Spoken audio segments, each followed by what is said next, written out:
If you live in London, Ontario, Canada, and you have experienced any of the following: death of a spouse, injury due to a workplace accident, car accident, drug addiction, mental health disruptions, unsafe workplace or living environments, rent evictions, the death of a pet, the death of a loved one, loss of a limb, anything that could have resulted in a large loss of your income or life, you could be absolutely fucking screwed. Stay tuned.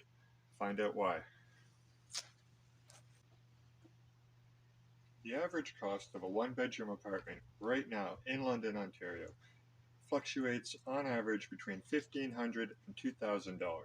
That is more than quite a few people are capable of affording, even on a fairly large income base, which means anybody who faces a sudden loss of income, if they don't have a large safety net of savings to fall back on, they will not recover. That means they could very well end up in one of these many new homeless hubs. Opening up 600 highly supportive housing beds is awesome. But for somebody who might have just gotten released from prison, for somebody who might have just gotten released from a rehab, for somebody who might have just experienced something that has caused massive mental health disruptions in their life, or addictions, if you put anybody who is trying to recover beside the same people who are not yet ready to recover, you are setting everybody up for failure. By having somebody who is in active recovery sleeping in the same room, or even in a room right beside somebody who is in an active state of addiction, is not going to help that person who is in a state of recovery.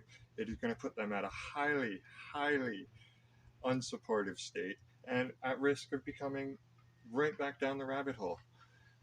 For somebody like, I have a close family member who recently came back to town, suffered a workplace accident.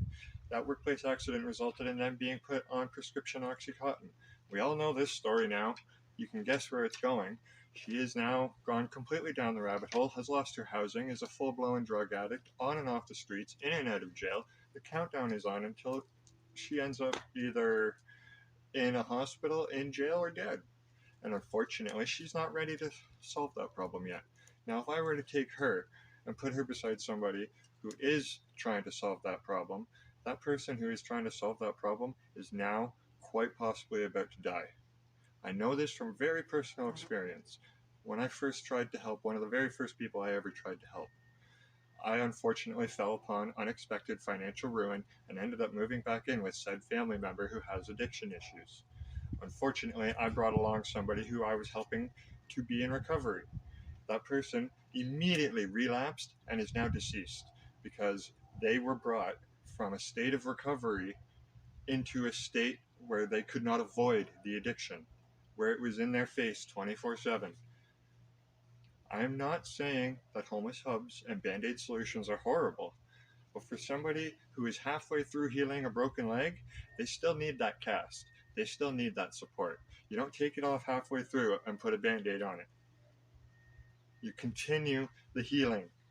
And that is what things like these Conestoga huts are meant to do. Continue the healing. Support the person from the ground up. Homelessness prevention is what I often pitch these as. And that is the goal.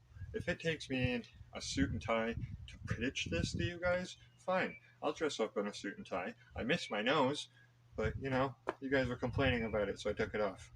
Let me know if you want to see the nose back.